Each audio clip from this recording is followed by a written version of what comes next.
मात गरम में औंधा लटका, 9 महीने दुख पाया था, सुमरूंगा में नाम तुम्हारा ये के बाहर आया था, और बाहर आकर भूल गया तू, और क्या मुंह लेकर जाएगा। और आओ रे लोगों संत शरण में काम यही एक। अरे धर्म प्रेमी, आप हमने जब माँ के गर्भ के अंदर उल्टे लटके हुए थे, जब उसके अंदर हम नंगे पड़े हुए थे, कई जल्लियों में बंद थे, बदबूदार तरल पदार्थ चारों तरफ हमारे मुंह और नाक कान में भरा हुआ था। उस समय कोई जाति धर्म मजहब नहीं था। उस माँ के गर्भ के अंदर हम हिंदू मुस्लिम सिख ईसाई नहीं थे। माँ के गर्भ के अंदर हम क्षत्रिय ब्राह्मण वैश्य शूद्र नहीं थे। कोई कौम कौमियत कोई धर्म कोई जाति नहीं था। माँ के गर्भ के अंदर जब उल्टे लटके हुए थे, उस समय कई जन्मों की याद थी। हमारे गुरु महाराज ने बताया, जय महाराज मनते बोले, अरे बच्चा तुम कहते कागज की लेखी और हम कहते आंखिल की। इन्होंने जो सुंदर देखा वो सब प्रेमियों को बताया। तो जब तुम उल्टे लटके हुए थे, माँ के मलमूत्र की बदबू तुम्हारे मुंह के ऊपर होकर गुजर रही थी। माँ जैसा ठंडा गरम चटपटा तीखा कसेला भोजन कर रही थी। इसकी यात्रा मुझको माँ के गर्भ के अंदर हो रही थी।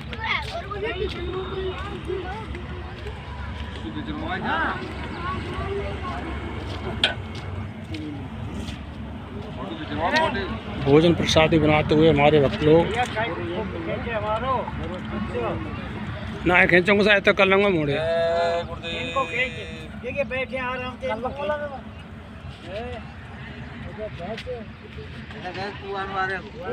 को खींचे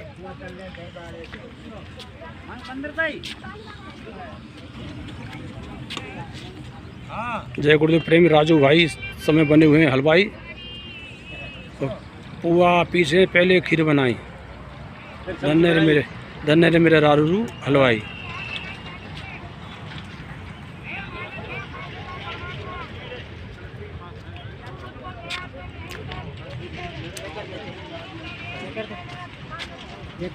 बहुत दिन से गुरु महाराज की शरण में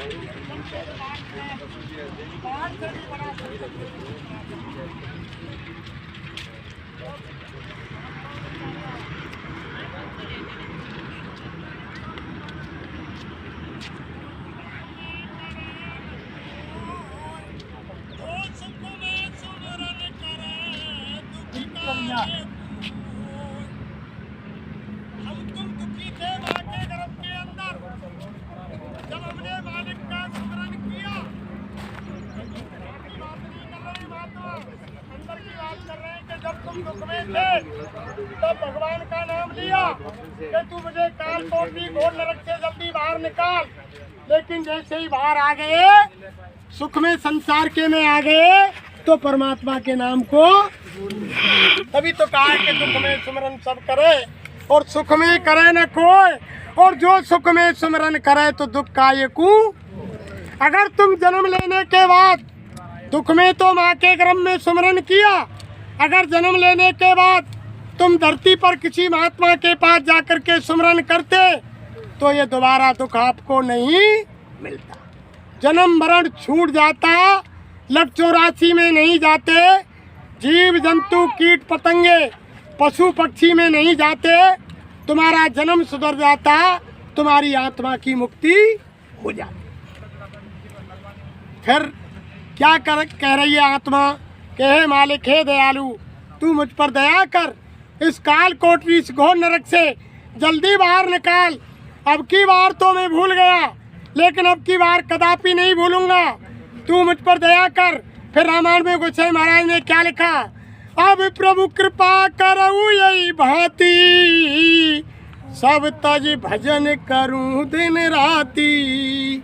सबने वादा किया प्रेमियों, जिसने माँ के गर्भ से जन्म लिया, हिंदुओं मुसलमानों सिखों ईसाइयों ब्राह्मणों क्षत्रिय वैश्य शूद्रों, कोई कौम कौमियत कोई मजहब कोई धर्म हो, सबने वादा किया कि हे भगवान हे खुदा हे अल्लाह हे गॉड हे ईश्वर हे वाहेगुरु, तू मुझ पर दया कर, मैं तेरी इबादत करूँगा, तेरा भजन करूँगा, तेरा ध्यान करूँगा, तेरी ही प्रार्थना करूँगा, तू मुझे इस काल कोठरी घोर नरक से जल्दी बाहर निकाल। सबने माँ के गर्भ के अंदर 24 घंटे भजन करने का वादा किया। सबने, एक ने नहीं किया, सबने किया धरती पर जिसने इंसान मनुष्य शरीर में जन्म लिया। कोई कौम कौमियत, कोई धर्म, कोई मजहब। लेकिन जमीन पर आते क्या हुआ प्रेमियों, जैसे ही बच्चा माँ के गर्भ से बाहर आया तो रामायण में गोसाई महाराज ने क्या लिखा है, पड़े भूमि जब डाबर पानी, जिम जी वही माया लिपटानी। जैसे बच्चा माँ के गर्भ से बाहर आया, बाहर आते ही माया की छाया ने दबोचा प्रेमियों। जो भगवान के भजन का वादा कर रहा था उस वादे को भूल गए। और हम तुम बच्चा बड़ा हुए जब कहा सिखा में कि लाला दादा बोल दादा, और अम्मा बोल मम्मी बोल, पापा बोल, ये तुम्हारी गाड़ी है, तुम्हारा घोड़ा, ये बंगला, ये मकान है, ये मामा, ये फूफा, ये जीजा, ये तेरी अम्मा, ये तेरी नानी है। यानी भगवान के भजन के वादे की याद किसी ने नहीं। हमारे गुरु महाराज ने क्या कहा, मन से आते ही कहा कि हम आए हुए देश से और जहाँ तुम्हारो धाम और तुमको घर पहुँचावनो एक हमारो।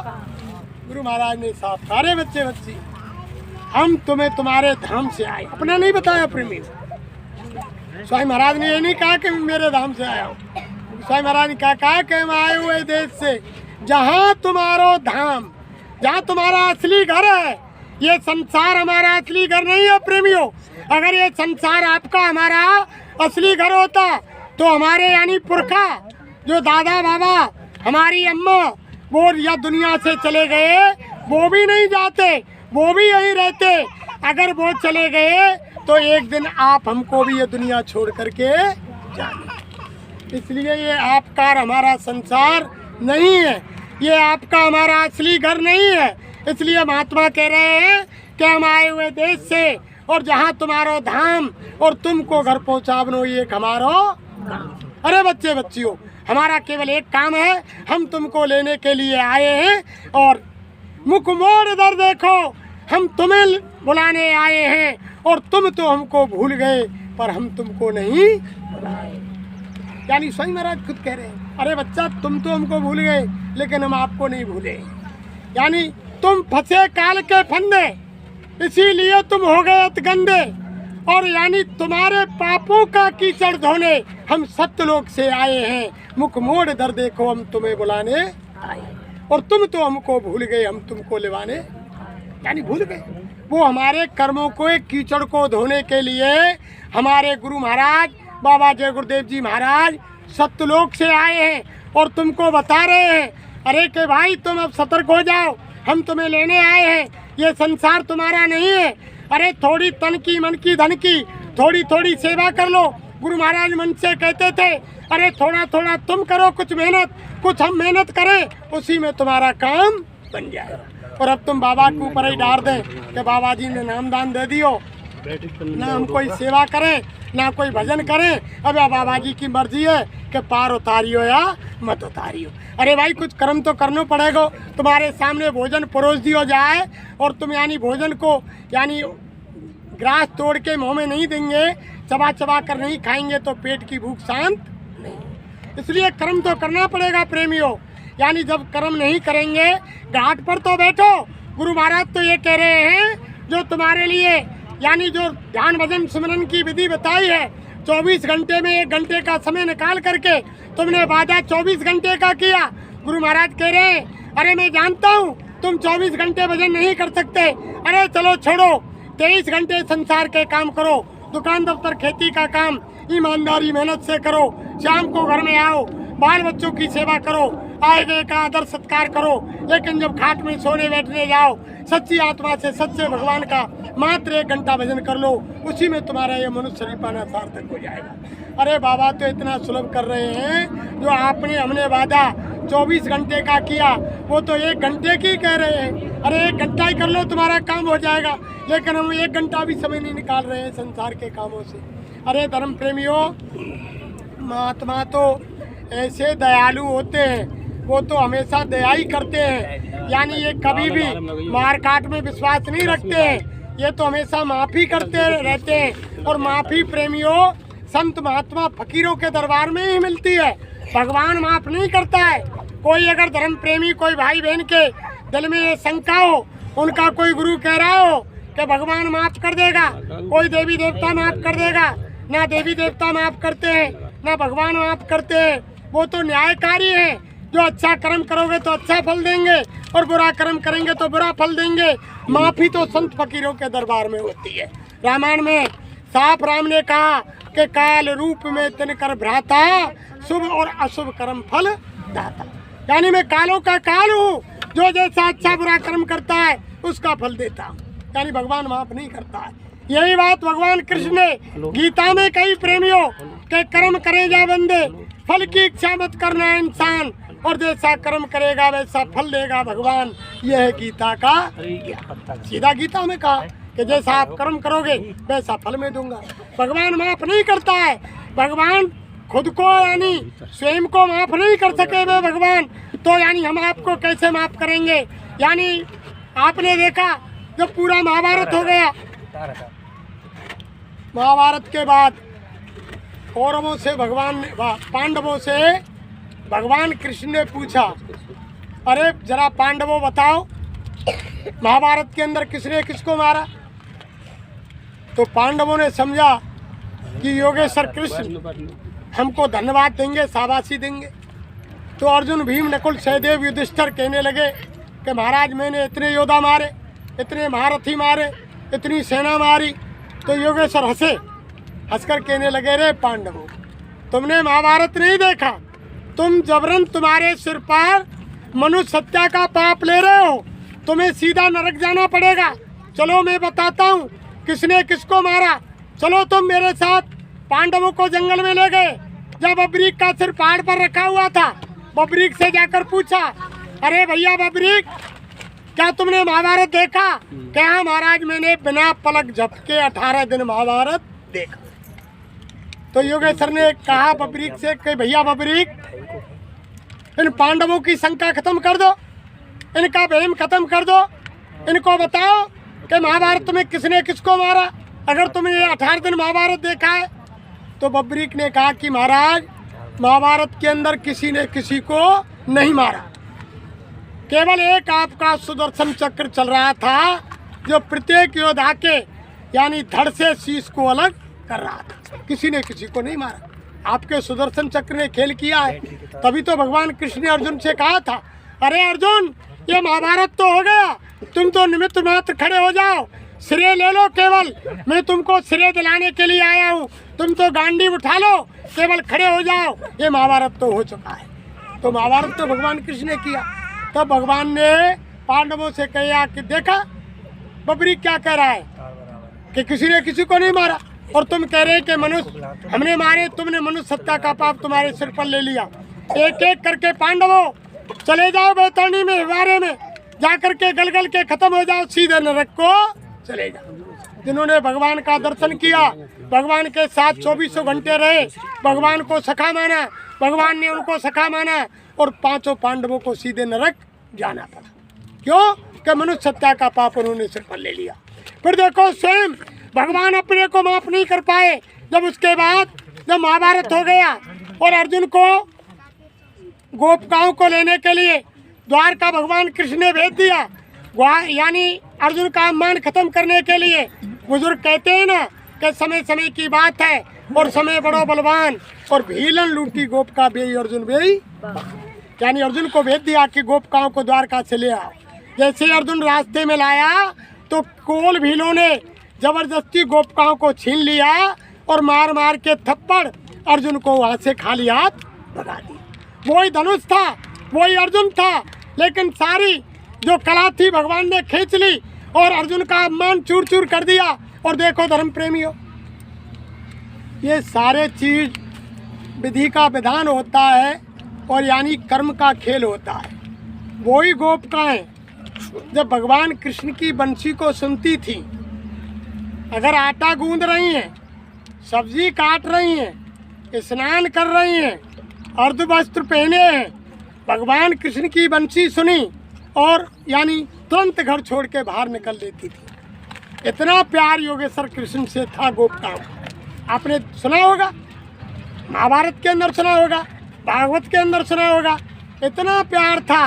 लेकिन जिन्होंने भगवान कृष्ण का दर्शन किया, भगवान के बिना वे रह नहीं सकती और भगवान से इतना प्यार था।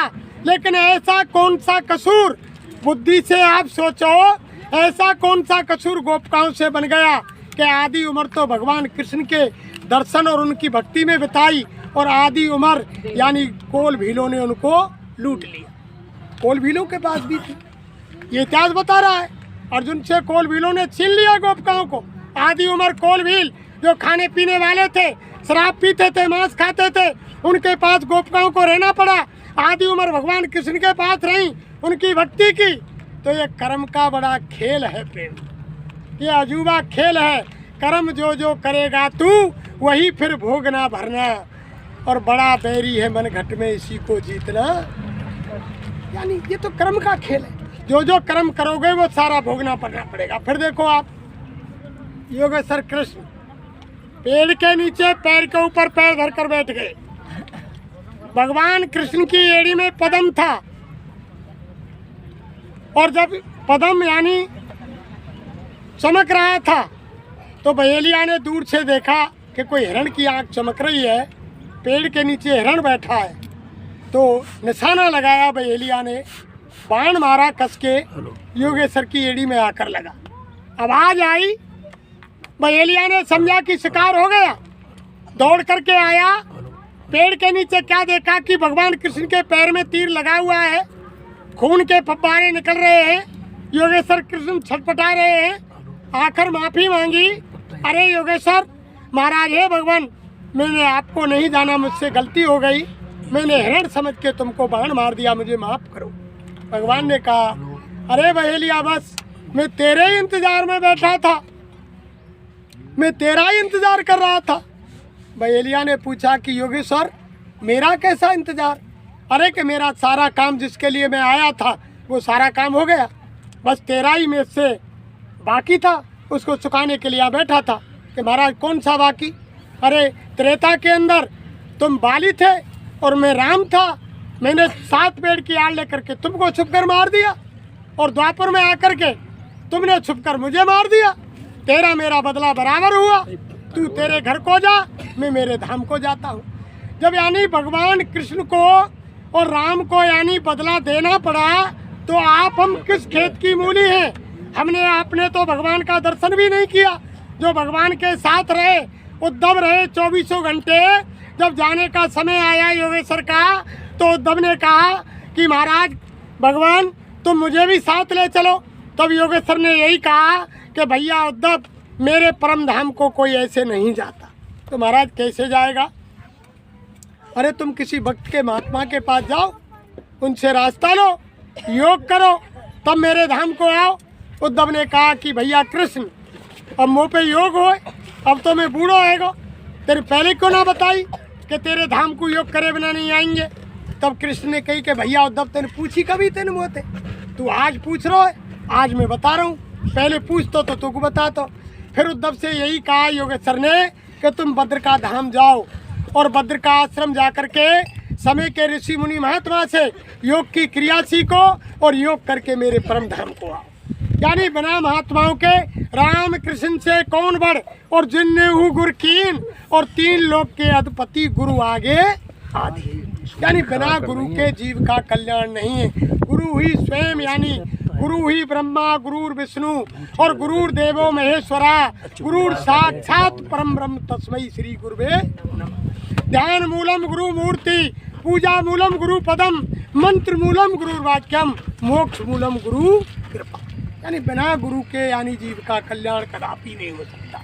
भगवान राम ने यानी रावण को मारा, जब लौट के घर आए तो माँ कौशल्या को शंका हुई कि इतने 10 शीश वाला, 20 भुजान वाला, इतना विशाल शरीर वाला रावण, और तुम नन्हे मुंडे मेरे बेटा राम लक्ष्मण ने, और कैसे उसको मारा?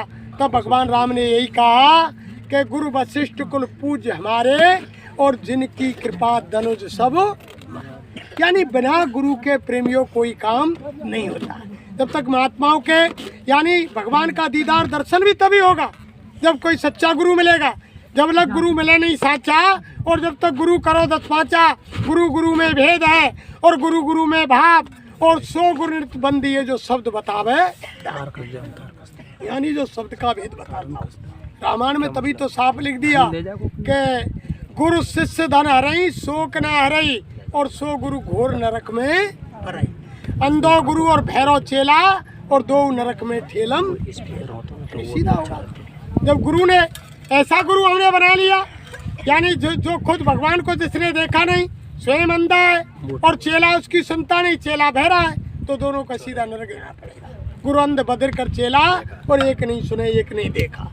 यानी जब ऐसा हम गुरु बनाएंगे तो जीव की कदापि मुक्ति नहीं होगी। प्रेमियों, संत महात्माओं के यानी दरबार में जब आप जाएंगे, माफ करने वाले यही हैं जो रामायण में लिख दिया कि सन्मुख हो जीव मम जबई और जन्म कोट अगना से तबई। यानी जब जीव मेरे सामने आता है तो करोड़ों जन्मों के किए हुए पाप ऐसे जल जाते हैं, जैसे रामायण में लिखा है कि जबई नाम हृदय पर है और होए पाप को नाश और जो चिंगारी आग की पर पुरानी घास। जब यानी संत महापुरुषों के वचन, उनका दिया हुआ मंत्र जब हृदय में पड़ता है तो सारे कर्म जीव के ऐसे जल जाते हैं जैसे कोई गरी घास का ढेर हो, एक चिंगारी आँच डाल दी जाए, माचिस की तीली लगा दी जाए, एक मुट्ठी राख हो जाती है, ऐसे जीव के कर्म जल जाते हैं। लेकिन जलते वो महात्माओं के पास है। प्रेमी, भगवान नहीं जला सकता। भगवान तो न्यायाधीश है, न्यायकारी है, वो जज है। जैसा तुम कर्म करेंगे वैसे कर्म का अच्छा बुरा फल भेद होता है।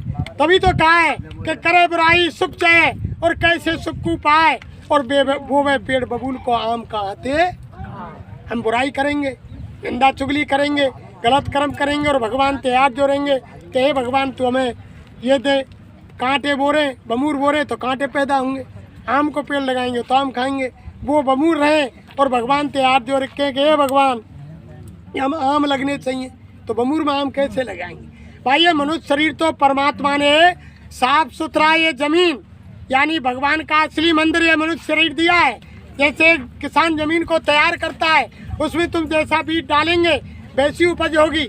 ये तो परमात्मा ने आत्मा की मुक्ति के लिए, आत्मा के कल्याण के लिए तुमको अब की बार ये सुनहरा मौका, गोल्डन चांस दया करके मालिक ने मनुष्य शरीर दिया है कि मैं तुम्हारे लिए ये असली भगवान का मनुष्य मंदिर, ये मनुष्य शरीर दे रहा हूँ। तुम अपनी आत्मा को किसी महात्मा के पास जाकर के युक्ति लेकर के जगा लेना और मेरा शरीर साफ सुथरा मुझको वापस कर देना, इसको गंदा मत करना। अगर तुमने इसको गंदा कर दिया और उसमें यानी तुमने तोड़ फोड़ की बुराइयां भरी तो ये मनुष्य शरीर फिर मैं दोबारा आपको नहीं दूंगा, ये फिर दोबारा नहीं मिलेगा। प्रेमी, तभी तो ये कहा है कि बड़े भाग्य मानुष तन पावा सुर दुर्लभ सदग्रंथन गावा। यानी ये देवताओं को दुर्लभ है मनुष्य शरीर। क्यों? यानी ये बड़े भाग से मिलता है। जो इसमें भगवान से मिलने का जो रास्ता है, जो दरवाजा है, केवल मनुष्य शरीर में है, वो 84 लाख योनियों में नहीं है। मात्र ये मनुष्य शरीर एक ऐसा है जिसमें भगवान से मिलने का जो दरवाजा है वो युक्ति ऐसी मनुष्य मंदिर में है, वो देवताओं के पास भी नहीं। देवता भी तरसते हैं कि हे मालिक, हे भगवान, तू हम पर दया कर, हमको मनुष्य शरीर दे जिससे हम तेरे धाम को आए। यानी देवता भगवान के उस मालिक के दर्शन नहीं कर सकते।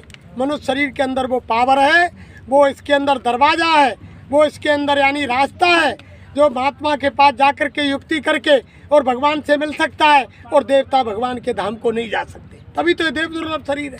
क्यों? कि साधन धाम मोक्ष कर द्वारा और ये ना पाए पर लोग समाना। यानी इस शरीर को पाकर के अगर किसी ने अगर मालिक का भजन नहीं किया, अपनी आत्मा को नहीं जगाया, तो यानी फिर आप 84 लाख योनियों में डाल दिए जाओगे और जन्म जन्मांतरों तक फिर ये मनुष्य शरीर आपको वापस नहीं मिलेगा। ये तो एक मालिक ने दया करके जो रामायण में लिखा है कि कबहू की कृपा कर नर देही और ईश देत बिन हेत सनी। यानी वो दया करके जब यानी 83,99,999 योनि भुगतने के बाद वो एक मौका देता है कि चलो ये 84 लाख भी योनि मैं आपको मनुष्य शरीर दे रहा हूँ और अपना काम बना लेना। और फिर भी हम यानी अपना काम नहीं बना रहे, महात्माओं की बातों को नहीं मान रहे। यानी धर्मशास्त्र जितने भी हम गीता भागवत रामायण उनकी बात को नहीं मान रहे हैं। जब हम उनकी बात को माने और किसी महात्मा के पास युक्ति लेकर के उस काम को करें तभी तो काम चलेगा। अब आप रात दिन यानी उनको पढ़ते रहो। देखो तभी तो एक प्रार्थना में कहा है, जय गुरुदेव। कैसे मिलेंगे भगवान, तू है गुरु के बिना। कैसे मिलेंगे भगवान, तोए गुरु के बिना। कैसे मिलेंगे सतनाम, तो है सतगुरु के बिना। कैसे मिलेंगे सतनाम, तोए सतगुरु के बिना। कैसे मिलेंगे भगवान, तो है गुरु के बिना। कैसे मिलेंगे भगवान, तोए गुरु के बिना। गंगा नहाओ चाहे जमुना नहाओ, गंगा नहाओ चाहे जमुना नहाओ। गंगा नहाओ चाहे जमुना नहाओ। जमुना नहाओ चाहे जमुना नहाओ। चाहे नहाओ चारों धाम, तो है गुरु के बिना।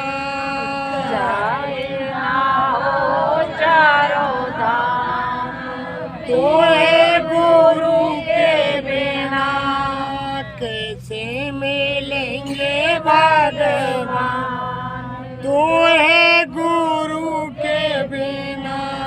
कैसे मिलेंगे भगवान, तोए गुरु के बिना। जटा रखा चाहे मुंडन कराओ, जटा रखाओ चाहे मुंडन कराओ। जटा रखा चाहे मुंडन कराओ। जटा रखाओ चाहे मुंडन कराओ। चाहे फराओ अपने कान, तो है गुरु के बिना। चाहे कराओ अपने कान, तोए गुरु के बिना। कैसे मिलेंगे सतनाम, तो है सतगुरु के बिना।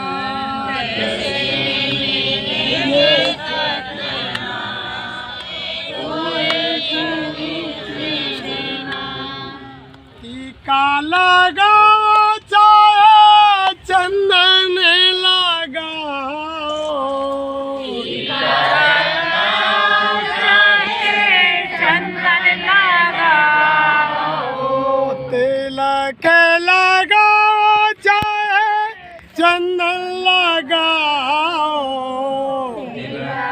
लगाओ चाहे चंदन लगाओ।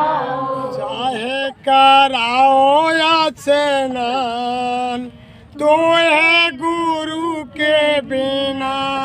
चाहे कराओ स्नान, तोए गुरु के बिना। कैसे मिलेंगे भगवान, तो है गुरु के बिना। कैसे मिलेंगे भगवान, तोए गुरु के बिना। गीता पढ़ो चाहे पढ़ो रामायण, गीता पढ़ो चाहे पढ़ो रामायण। गीता पढ़ो चाहे पढ़ो रामायण। गीता पढ़ो चाहे पढ़ो रामायण। चाहे पढ़े लो वेद पुराण तो है गुरु के बिना।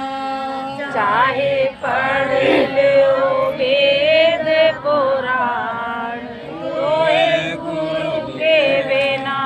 कैसे मिलेंगे भगवान तो है गुरु के बिना। कैसे मिलेंगे भगवान तो है गुरु के बिना। धूना लगाओ चाहे भस्मी लगाओ। धूना लगाओ चाहे भस्मी लगाओ। धूना रमाओ चाहे भस्मी रमाओ। धूना रमाओ चाहे भस्मी रमाओ। चाहे लगाओ कितनो ध्यान तो है गुरु के बिना। चाहे लगाओ कितनो ध्यान तो गुरु के बिना। कैसे मिलेंगे सतनाम तो है सतगुरु के बिना। कैसे मिलेंगे सतनाम तो गुरु के बिना। कैसे मिलेंगे भगवान तो है गुरु के बिना। कैसे मिलेंगे भगवान तो गुरु के बिना। जय गुरुदेव। मंदिर पूजा नित्य करो तीर्थ करो हजार और दया धर्म मन में नहीं तो सब कुछ है कुछ नहीं। रात दिन पूजा करते रहो। जब हम मंदिर में देवता के सामने देवी के सामने जा रहे हैं और चोरी चुगली और निंदा एक दूसरे की बुराई तमाम तरह की उन्हें कर रहे हैं तो फिर उसके जाने से क्या फायदा। अरे महात्मा कहते हैं यानी देखो हम रामायण को हमारे हिंदू धर्म में सबसे बड़ा ग्रंथ मानते हैं, भागवत महारानी को मानते हैं, गीता को मानते हैं, वेद पुराणों को मानते हैं। लेकिन महात्मा कहते हैं तुम उनको यानी रामायण को मानते हो कि हिंदू धर्म का सबसे बड़ा ग्रंथ है। यानी धार्मिक पुस्तकों को महान ग्रंथ तो मानते हैं लेकिन उनकी पूजा करते हैं। लेकिन जो धर्म पुस्तकों में लिखा हुआ है उसको आप हम नहीं। यानी राम को तो हम मानते हैं कि राम यानी भगवान है और कृष्ण को मानते, देवी को मानते, दुर्गा को मानते, भैरव को मानते, भूमिया को मानते कि ये भगवान है। लेकिन जो वो कह रहे हैं उसकी हम नहीं मानते। वैसे उनको मानते हैं जो रामायण कह रही है उसकी नहीं मानते। रामायण को तो मानते हैं कि धर्म ग्रंथ है लेकिन जो रामायण कह रही है उसकी एक चौपाई को नहीं मानते। अरे रामायण तो यानी यही कह रही है कि परहित सरस धर्म नहीं भाई पर पीड़ा सम नहीं अदमाई। यानी दूसरे की भलाई करने के समान कोई दूसरा धर्म। और हम तुम क्या सोच रहे आज प्रवृत्ति है गई। वैसे हम रामायण रात दिन पढ़ रहे हैं। रामायण तो कह रही है कि वनवास राम को हुआ लेकिन उनका छोटा भाई राम की सेवा के लिए 14 वर्ष के लिए नारी और नींद को त्याग कर जंगल चला गया। और आज भाई भाई की प्रवृत्ति है गई कि भाई भाई की शक्ल देखो यानी कहीं मर जाए या कि संपत्ति मोकू आ जाए। और वैसे हम क्या करें कि हम रामायण माने। हम रामायण को पाठ करवा रहे 48 घंटा करो 24 घंटा करो। अरे तुम उसको क्या मानते। तो यानी रामायण तय करे कि परहित सरस धर्म नहीं भाई और परपीड़ा सब नहीं अदमाई। दूसरे को सुख पहुंचाने के समान कोई दूसरा धर्म। और हम तुम कहा समझे धर्म है। अब देखो हमारा कोई आदमी मर जाए तो कितने को दूर से हम सुन ले कि भाई गांव में मौत है गई तो माउते चल के आए कि चलो भाई शमशान भूमि चलो और बाको अग्नि बाको लकड़ी कंडा को योग हो भाई हमारा पुण्य बन जाएगा। यानी मरे को लकड़ी कंडा देवो तो आप पुण्य समझे और जिंदे को दुख देवो पुण्य समझे। यानी जिंदे की सहायता करवो ना चाहे कोई। जिंदे को तो नहीं कहीं मरना चाहिए, भूखा मरना चाहिए, प्यासा मरना चाहिए। और महात्मा क्या कह रहे हैं कि परहित सरस धर्म नहीं भाई। कि दूसरे की सेवा करना, दूसरे के साथ में भला करना। पहले समय में याद करो, फिर बुजुर्गों से पूछो, जब ये जगह जगह तमाम पक्की चीज़ भजन होए, जब ये गावे चले जाए तो घरन में नाज ना रे। कोई के घर में 5 किलो नाज हो, वो क्यों भैया कल को इंतजाम ना है, मैं संग नहीं चलूँगा। जब वो का कह दो ऐसा कर, 2.5 किलो तू मेरे घर आते, 5 किलो 2.5 किलो हमारे काम दे जाएगा, 2.5 किलो तू ले जा, कल की कल देखी जाएगी। इतनी प्यार प्रीत थी। और आज घर में कितनों भी कुछ भरे हुए है, और लेकिन ये कहो कि तो यह इलाका मरन दे, खास भाई होगा उसके लिए। यानी समय फिर रामायण में क्या कहा है, परहित जिनके मन माही, जग दुर्लभ तिनको कछु नाही। रामायण कह रही है कि जिनके मन में परहित है, दूसरों की भलाई है, दूसरों की सेवा करना है, उसके लिए संसार में कोई चीज दुर्लभ नहीं है। आपको सब दे परमात्मा। जब हम दूसरे को भला सोचेंगे तभी तो कहिए कि जो तो कू कांटा बोए, ताए बोए तू फूल, तो ये फूल के फूल हैं, बाको है त्रिशूल। अगर तेरे लिए कोई कांटा बो रहा है तो तू फूल बो, ये कांटे भाई को तो फूल के फूल रहेंगे। लेकिन हम तुम का करबो चाहें क्या नहीं, ईंट दइए तो ईंट को जवाब बात दूंगा पत्थर। इसलिए तो आज इंसान संसार में दुखी है।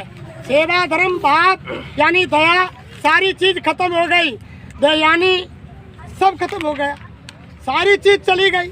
इसलिए तो यानी तकलीफ पा रहे हैं। वैसे हम रात दिन रामायण का पाठ करा रहे हैं, भागवत को यानी सुन रहे हैं, गीता का पाठ कर रहे हैं, सुंदर कांड का रोजाना घर में पाठ कर रहे हैं, लेकिन उन चौपाइयों को नहीं मानते, केवल पाठ कर रहे हैं दिखावे के लिए। लेकिन जो रामायण की चौपाई कह रही है, भागवत कह रही है, गीता कह रही है, हमारे वेद शास्त्र कह रहे हैं, उस बात को नहीं मानते। शास्त्रों को तो मान रहे हैं कि हमारे धर्म के यानी हिंदू धर्म के धर्म ग्रंथ हैं, लेकिन वे शास्त्र जो कह रहे हैं बाबा थे हम ना। ये सारी चीज़ यही हो रही है। जो देवी देवता कह रहे हैं, हमारे गुरु महाराज कह के तुम खूब मंदिर में पूजा करो, लेकिन देवी देवता तो ये तो कहो कि हे देवी मैया, ये अब नौरता चल रहे हैं, नवरात्रि चल रही हैं, हे देवी माँ तू मुझ पर ऐसी दया कर, ऐसी सद्बुद्धि दे कि मैं किसी संत महात्मा के पास जाऊं और मेरी अंदर की तीसरी आंख खुले, और जब मेरी तीसरी आंख खुल जाए तो मैं साक्षात तुम्हारे दर्शन करूं। भाई दर्शन तो जब ही होंगे जब तीसरी आंख खुलेगी, देवी के दर्शन थोड़ी आ जाएंगे। हम तुम तो नकली पूजा कर रहे हैं बाहर की, तुम समझ रहे कि हमारी देवी पूजा मान नहीं है। आज तक काऊ ने पूछी है कोई देवी देवता के मंदिर में जाके कि देवी मैया, हनुमान बाबा, भगवान कृष्ण राम तुम मेरी पूजा से खुश होते, कहना काऊ ने पूछी है का? कोई ना पूछी। हम समझ रहे कि हमारी पूजा स्वीकार कर रहे। लेकिन भाई अनजाने में पाप तो भी बन जाता है। यही थोड़ी है कहूँ हमारी पूजा गलत ही है रही हुई, हम समझ रहे कि पुण्य है रो और मैं उल्टो पाप बन रहा हो। इसलिए हमेशा देवताओं से प्रार्थना करो। गंगा नहाने जाओ तो गंगा महारानी से प्रार्थना करो कि हे गंगा महारानी ऐसी बुद्धि दो हमको जो किसी की अवनिंदा नहीं करें, किसी की बुराई नहीं करें, किसी की चुगली नहीं करें, किसी को धोखा नहीं दें, किसी के साथ बेईमानी नहीं करें, किसी से रिश्वत नहीं लें, हर जीव पर दया करें, सबकी भलाई करें। यानी जब भगवान खुश होंगे। ये थोड़ी है कि हम मंदिर में थे घुसे और माई तो बुराई करते चले आ रहे हैं और गाली दे चले आ रहे हैं कि घर की बहू ऐसी है, बहू कह रही है कि सास ऐसी है, तो बताओ कैसी देवी और देवता खुश रह जाएंगे? नहीं होंगे जीवन। इसलिए रामायण क्या कह रही है, जहाँ सुमत तह संपत नाना, जहाँ कुमत तह विपत निदाना।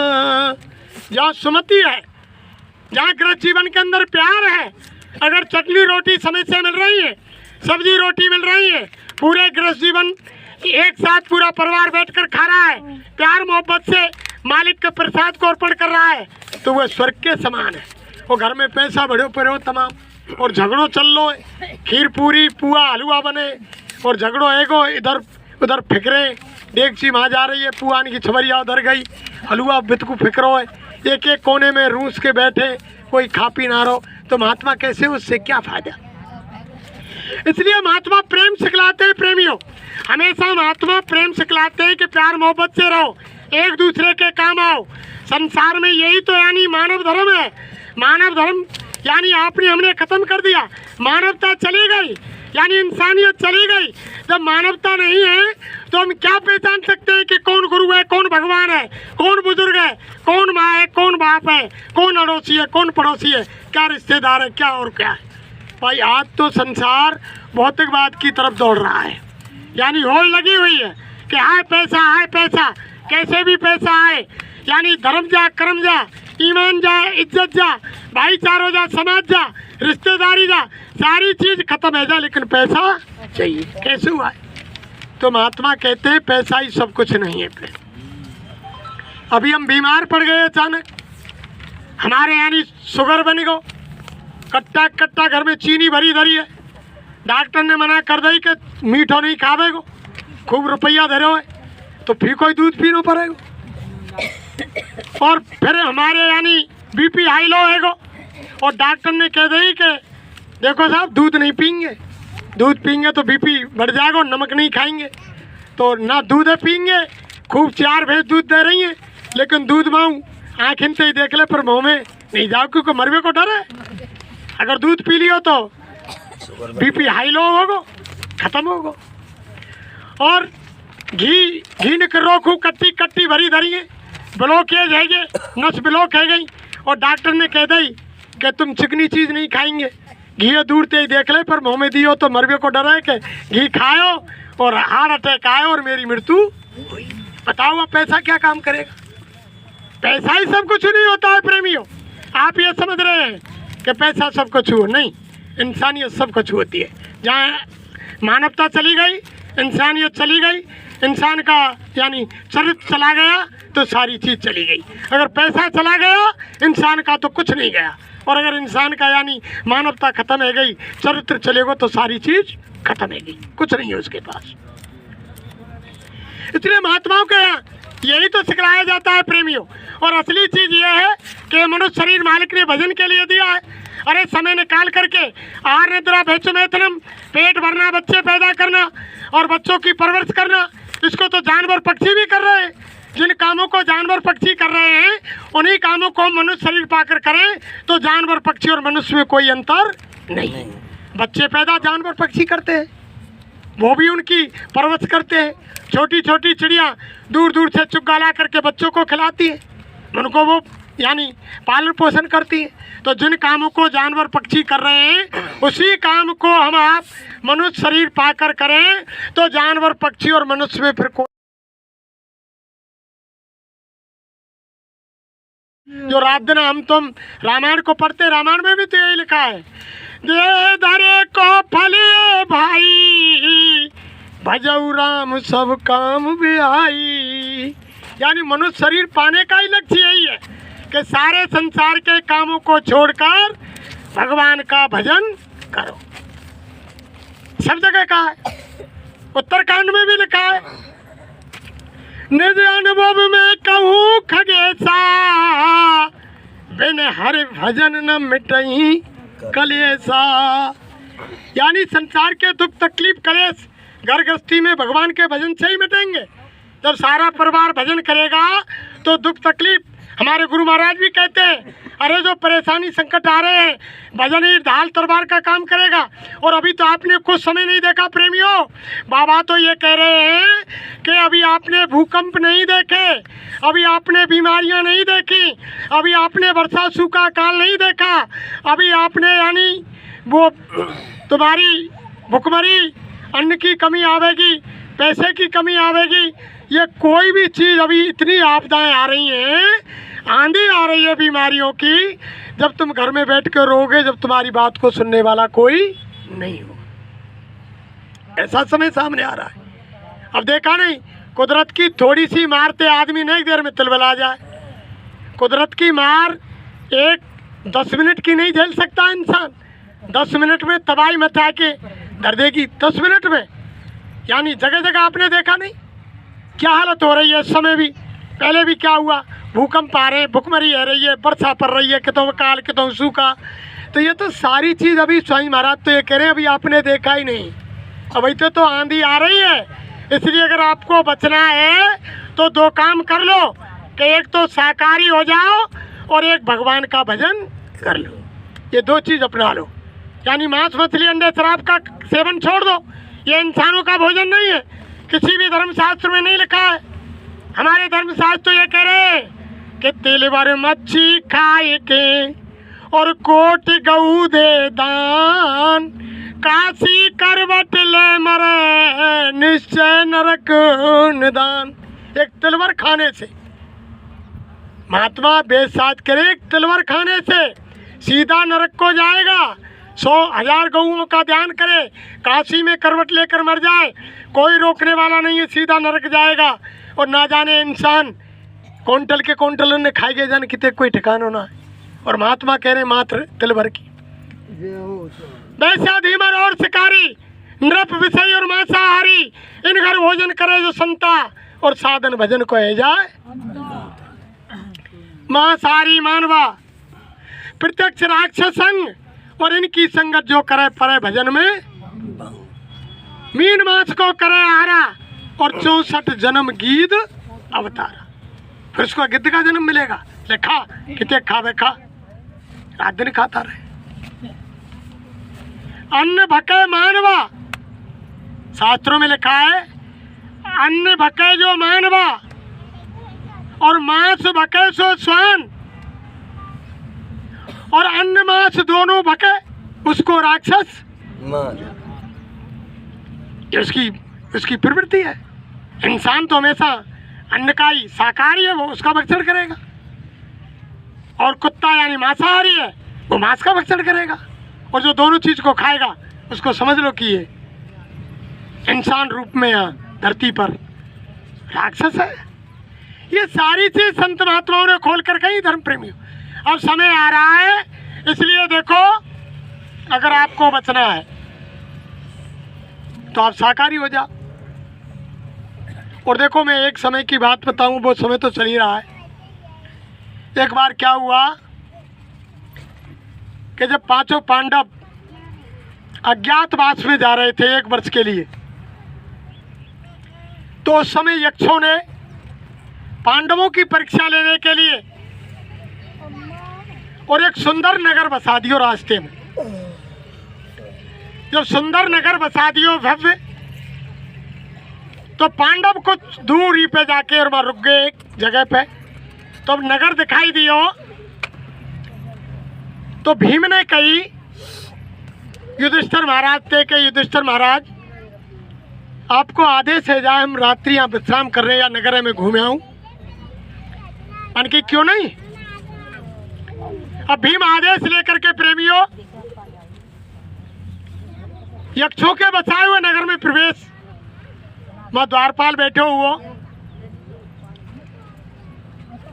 द्वारपाल से गई कि भैया हम यहाँ नगर घूमबो चाहे।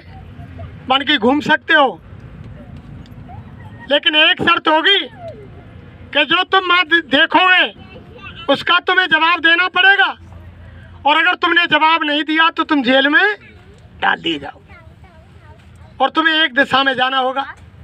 भीम ने कही कि जब मैं देखने जा रहा हूँ देखूंगा तो जवाब क्यों नहीं दूंगा।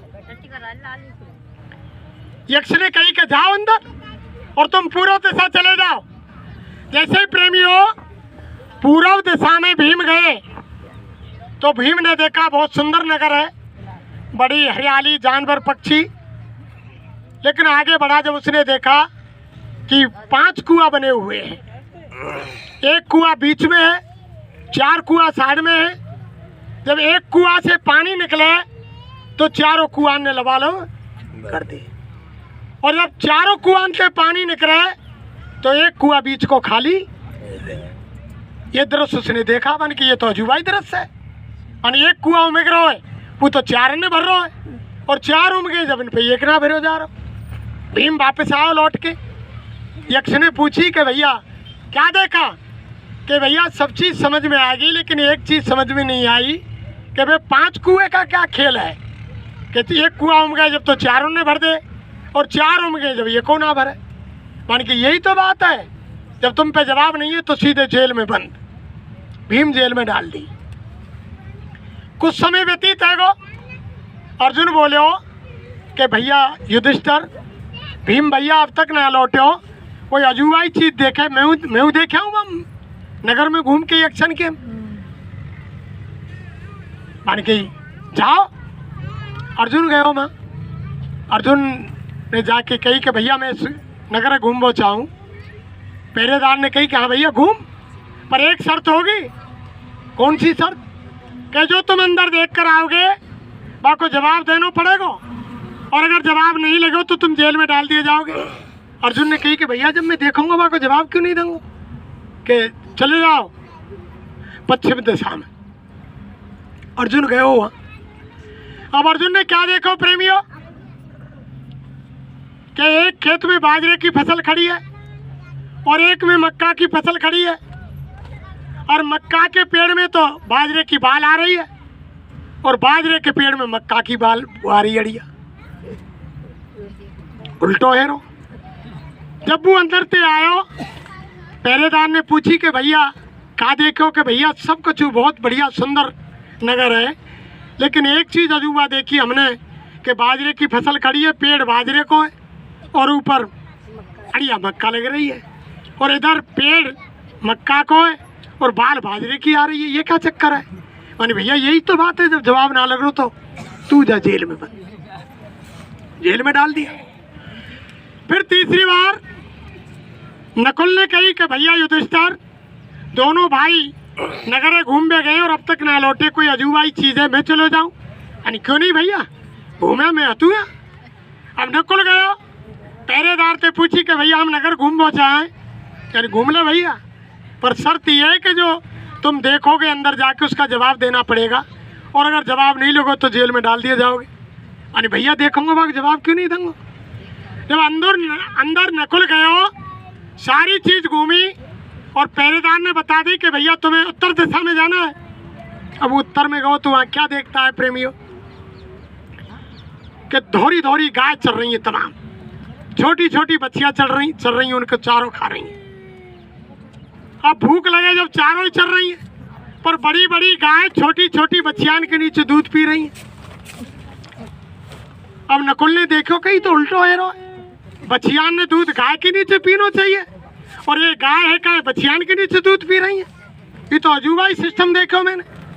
अब नकुल लौट के आके बिन्ने माँ कही कि देखा है बन देखा महाराज, एक चीज़ समझ में नहीं आई कि छोटी छोटी बच्चियाँ और गाय, सफ़ेद सफ़ेद बहुत सुंदर गाय और बच्चियाँ हैं, चारों चल रही हैं, लेकिन भूख लगे और ज़्यादा जब ये छोटी छोटी बच्चियाँ के नीचे बड़ी बड़ी गाय दूध पी रही हैं। ये अजूबा ही सिस्टम है। फिर दूध बच्चियाँ ने गाय के नीचे पीना चाहिए। पहरेदार बोले बन यही तो बात है, बन कि तुम पे जवाब ना लगे तो तुम जेल में डाल दिए। अब सहदेव बोलो कि भैया तीनों भाई वे अब तक ना लौटे, ऐसी का चीज़ देखिए मैं देखा हूँ। यानी कि क्यों नहीं भैया जा। अम्मा सहदेव गए, पहरेदार से पूछी कि भैया मैं अंदर जा सकूँ, यानी क्यों नहीं, पर एक शर्त होगी, तुम्हें दक्षिण दिशा में जाना होगा और जो तुम देखोगे वहाँ तुम्हें उसका जवाब देना पड़ेगा। ठीक है साहब। अम्मा वो अंदर गए हो तो अब क्या देख रहे हो कि एक चांदी के सिक्का पे, चांदी का सिक्का और एक सोने की बहुत भारी शिला है और बाप दमादम चक्कर दे रही है सोने की शिला और गिर ना रही, वो बहुत जोरदारी से चक्कर दे रही है। यानी कि अजूबा ही खेल है, एक सिक्का पे और इतनी बड़ी शिला टिक रही है। लौट के आए सहदेव, पहरेदार ने कही कि भैया देखा बन देखा कि भैया सब चीज़ समझ में आ गई, पर ये समझ में नहीं आई कि एक चांदी के सिक्का पर एक सोने की बहुत बड़ी शिला बड़ी तेजी से घूम रही है। यानी यही तो खेल है। नाले को जवाब जाओ जेल में। जब सुबह दिन निकल आयो, जब युधिष्ठिर ने कही कि चारों भाई गए और ये को लौट के ना आओ काकले से, स्वयं युधिष्ठिर माँ चल के आए। पहरेदार से पूछी कि भैया हमारे ना 4 भाई आ चुके और ये को वापस ना पहुँचो, कि भैया भी अंदर गए देख भी और उनके बात को जवाब ना लगे और वे जेल में पड़े। मान की भैया ऐसी क्या बात है। तब ने कही कि भैया जो तुम्हारे पहले भाई आए उन्होंने अंदर जाके देखो कि 5 कुआं वाला खेल के बीच में एक कुआं है और 4 कुआं बगलन में, बीच को कुआं जब पानी उम गए हो तो 4 लबालब भर जाए और जब 4 उम गए जब बीच को खाली रह जाओ। जब युधिष्ठिर ने कही कि भैया ये तो बाकी बात है कलयुग की, अब द्वापर चल रहा है, ऐसा समय तो कलयुग में आवेगो। एक बाप के 4 बेटा होंगे, एक बाप 4 बेटान को पालन पोषण कर देगो, इनके पेटे भर देगो, और 4 बेटान पे एक बाप को पेट नहीं पाने कई पहरेदार ने यक्षने के भैया बात तेरी सही है। भीम जेल में थे, छोड़ दिया, भीम छोड़ दिया। मान के भैया दूसरा सवाल क्या है, मान के दूसरो भैया क्यों बंद करे होते न? मान दूसरो भैया न्यू बंद करो भैया कि एक बगल तो मक्का को खेत है, एक बगल बाजरे को है, बाजरे के पेड़ पे तो मक्का की अड़िया और मक्का के पेड़ पे बाजरे की बाल। मान के ऐसा क्या कि यू भाई की बात है कलयुग की। कलयुग में ऐसे वर्ण शंकर रह जाएंगे, सारी जाति धर्म मिट जाएगा, यानी सारी जाति धर्म खत्म हो जाएगा। ब्राह्मण के घर में यानी शूद्र की लड़की आ जाएगी, और शूद्र के घर में यानी क्षत्रिय ब्राह्मण उनकी आ जाएगी, यानी मक्का के पेड़ में बाजरे की बाल और बाजरे के पेड़ में मक्का की अड़ी। ऐसा समय आ जाएगा, अब उस समय चल ही रहो, तुम देख रहे हैं आज। फिर तीसरी बात, मान के भैया तीसरो भैया क्यों बंद करे हो, अर्जुन छोड़ दिया। मान के तीसरो भैया न्यू बंद करे हो कि गाय चल रही है अंदर और उनकी बच्चियां चल रही हैं, भूख लगे जब बड़ी बड़ी गाय बच्चियां के नीचे दूध पी रही हैं। मान की भैया यू बात कलयुग की है। एक माँ होगी, बाकी बहू बेटा बाकू रोटी नहीं देंगे, जब ना वो पियर जाएगी ना कितो जाएगी, वो अपनी बेटी के यहाँ जाएगी। बाकी पेट को भरण पोषण बाकी बेटी के घर। वैसे बेटी को भरण पोषण माँ करना चाहिए, लेकिन माँ को भरण पोषण उसकी बेटी करे।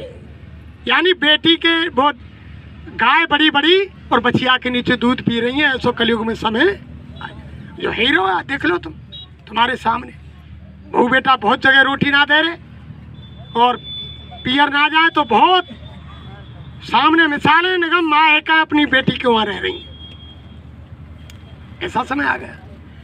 चौथी बात, जब मान के भैया नकुल छोड़ दियो, अब सहदेव की बात आई कि भैया चौथो भैया क्यों बंद करे होते हैं भाई, कि चौथे की सुनो कि एक चांदी के सिक्का पे और एक बहुत बड़ी सोने की शिला घूम रही है और रोके थे ना रुक रही। मान के यू बात भैया कलयुग की है।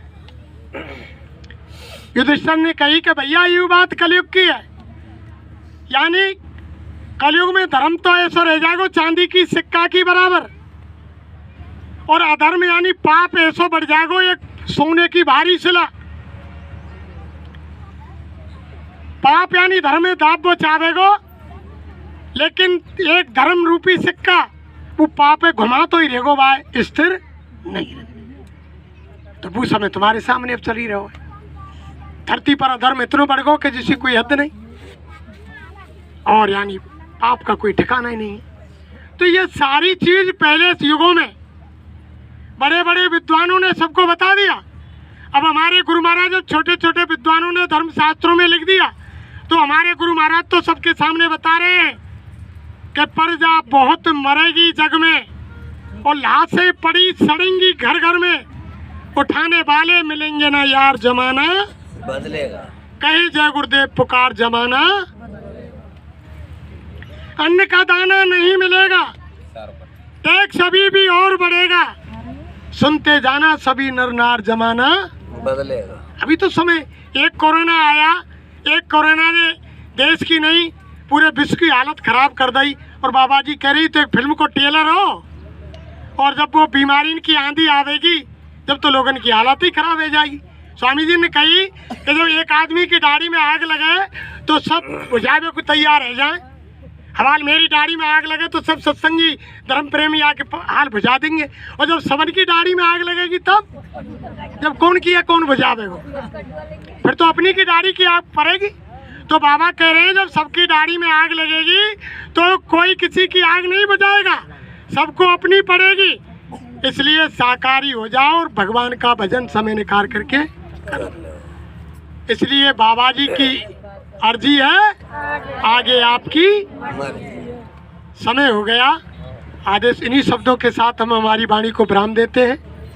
अगर हमसे कहने सुनने में कोई शब्द निकला हो, किसी भाई बहन के हृदय में ठेस पहुंची हो, आंगन के बच्चे माफ करें। ना हम कोई संत है ना महात्मा है, ना हम कोई ज्ञानी है ना विज्ञानी है, ना हम कोई विद्वान है ना हम कोई वक्ता है। हम तो आप जैसे एक जिम्मेदार के बच्चे हैं। इन बाबा जो हमारे गुरु महाराज हैं, इनका संदेश है। हम यानी कोई आपको सत्संग सुनाने नहीं आए, हम आपको कोई ज्ञान देने नहीं आए, हम कोई उपदेश करने नहीं आए। हम तो हमारे गुरु महाराज का जो संदेश है, हम इनके पातिदूत हैं, हम इनके नाई हैं। जैसे नाई अपने मालिक का निमंत्रण लेकर के गाँव जाता है, शादी विवाह का कोई कार्यक्रम का, ऐसे ही हम बाबा जय गुरुदेव जी महाराज के नाई हैं। और इनका जो संदेश है, इन्होंने आदेश दिया गांव-गांव में जनता के लिए, शहर में, कस्बा में, नगर में, झुग्गी में इनका संदेश सुना रहे हैं कि बाबा जी का कहना है और शाकाहारी हो जाओगे तो बीमारी से बाबा जी तो बचा रहे हैं, और शाकाहारी, और बाबा जी की अर्जी है और आगे आपकी। प्रेम से बोलो जय गुरुदेव।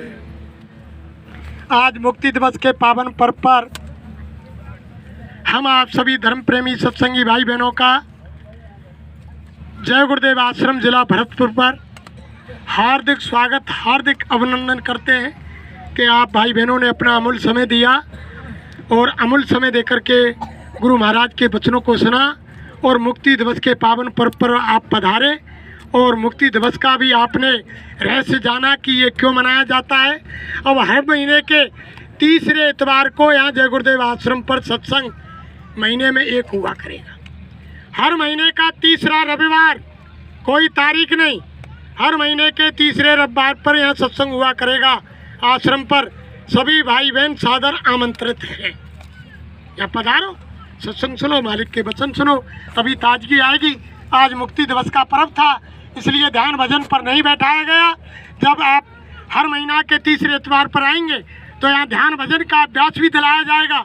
10-10, 5-5 मिनट बैठ के, जैसे लोगों में आदत पड़े। जब भजन ध्यान की आदत पड़ेगी तो खराब समय में रक्षा होगी, और भजन ध्यान ही वो ढाल तलवार का काम करेगा। उस समय रुपया पैसा, बीवी बच्चा, कुटुंब परिवार, नाते रिश्तेदार आपकी कोई मदद नहीं करेगा। उस समय खराब समय में केवल भगवान का भजन ही ढाल तलवार का काम है। इसलिए नागा नहीं करें। ये मनुष्य शरीर मालिक के चिंतन के लिए, मालिक की प्रार्थना के लिए, मालिक के ध्यान भजन के लिए मिला है। आज से ही गुरु दरबार में मुक्ति दिवस के पावन पर्व पर संकल्प लें। जो भाई बहन नागा नहीं करते वो तो ठीक है, और जो यानी ध्यान भजन सिमरन नहीं करते, आज संकल्प लें कि जैसे हम खाने के लिए सुबह नाश्ता, दोपहर भोजन, शाम को भोजन, शरीर की रक्षा के लिए 3 समय भोजन करते हैं, ऐसे आत्मा के लिए भी कम से कम 24 घंटे में 1 समय भोजन की आवश्यकता है। तो आत्मा का भोजन साग सब्जी, घी दूध, फल, सूखे गीले मेवे, खीर पूड़ी सब्जी, ये तो है नहीं, ये शरीर का भोजन है। आत्मा का भोजन है भगवान का चिंतन, भगवान का याद, भगवान की यानी आराधना, ये यानी आत्मा का भोजन है। तो आज संकल्प लें कि हम 24 घंटे में कम से कम 1 घंटे का समय निकाल करके और भगवान के भजन में लगा। आज संकल्प लें मुक्ति दिवस के पावन पर्व पर कि हम नागा नहीं करेंगे और भगवान का भजन अवश्य। जय गुरुदेव।